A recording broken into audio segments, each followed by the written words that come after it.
Es muy, sí, es lo que me van a tumbar ahorita. FEMA spent most of the day knocking on doors of affected flood victims in Hidalgo County, most of which sustained damage back in October. For the first part of the recovery effort, residents are asked to register with FEMA, like Paula Barón did. Her home suffered irreparable damage after septic tanks in her neighborhood overflowed into her home. Mi casa es total el daño. My home was a complete loss. The house is filled up with about 1 foot of water. For those needing assistance from FEMA, the Red Cross, or food stamps, later this week, teams will be set up at the Weslaco Library to answer questions and help fill out applications. The recovery centers are a one-stop shop based basically for information.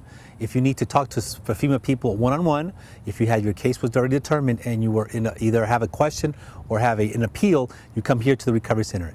FEMA tells us that due to the severe damages, some homes were condemned as unlivable, like the one behind me, forcing families to take their losses and start over.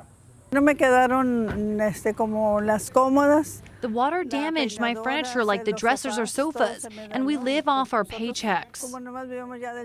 Residents like Paula, who live off Chapa Drive in Mercedes, tell CBS 4 News the flooding was even worse for their homes due to the septic system overflowing, leaving a foul smell on their property. Nunca me había pasado eso. That has never happened to me before. It smelled really bad the first couple of days after the flooding, and we feared for our health, having to sleep with that disgusting odor. If you have suffered damage to your home due to the flooding and FEMA inspectors have not yet made their way to your neighborhood, call them at 1-800-621-FEMA to know if you qualify for federal assistance. In Hidalgo County, Joel Flores, CBS 4 News and ValleyCentral.com.